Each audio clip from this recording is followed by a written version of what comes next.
लातूर जिल्ह्यात अवैध धंद्यांविरुद्ध सुरू असलेल्या विशेष मोहिमेअंतर्गत स्थानिक गुन्हे शाखेच्या पथकाने चाकूर तालुक्यातील वडवळ जानवळ मार्गावर धाडसी कारवाई करत महाराष्ट्र शासनाने प्रतिबंधित केलेला तब्बल 2,12,450 रुपयांचा गुटखा व तंबाखूजन्य पदार्थांचा साठा तसेच वाहतुकीसाठी वापरण्यात आलेली 7 लाख रुपये किंमतीची मारुती सुझुकी इर्टिगा कार असा एकूण 9,12,450 रुपयांचा मुद्देमाल जप्त केला आहे। पोलीस अधीक्षक श्री अमोल तांबे यांच्या मार्गदर्शनाखाली आणि स्थानिक गुन्हे शाखेचे पोलीस निरीक्षक सुधाकर बावकर यांच्या आदेशानुसार स्थानिक गुन्हे शाखेचे पथक अवैध धंद्यांची माहिती संकलित करून कारवाई करण्यासाठी जिल्ह्यात गस्त घालत होते।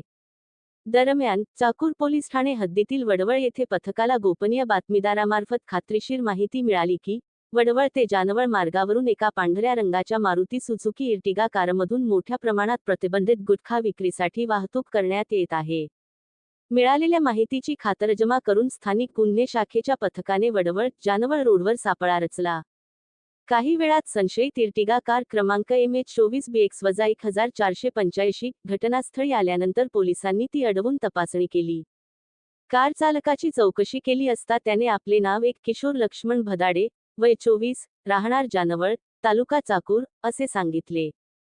यानंतर वाहनाची झडती घेतली असता कारच्या आतील भागात तसेच डिकीत पोत्यांमध्ये आणि बॉक्समध्ये मोठ्या प्रमाणावर महाराष्ट्र शासनाने प्रतिबंधित केलेले तंबाखूजन्य पदार्थ आढळून आले।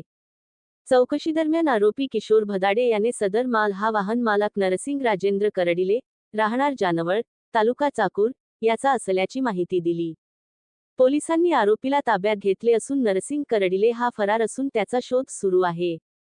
कारवाई दरम्यान जप्त करण्यात आलेल्या मुद्देमालाची किंमत अंदाजे 9,12,450 रुपये असून त्यामध्ये प्रतिबंधित गुटखा व तंबाखूजन्य पदार्थांची किंमत 2,12,450 रुपये आणि वाहतुकीसाठी वापरण्यात आलेल्या इर्टिगा कारची किंमत 7 लाख रुपये आहे। सदरची कारवाई स्थानिक गुन्हे शाखेचे पोलीस निरीक्षक श्री सुधाकर बावकर यांचे नेतृत्वात पथकामधील पोलीस उपनिरीक्षक अमर केंद्रे, पोलीस अंमलदार मनोज खोसे, साहेबराव हाके, अर्जुन राजपूत, रियाज सौदागर, आनंद हाल्लाळे, प्रवीण कोळसुरे यांनी केली आहे।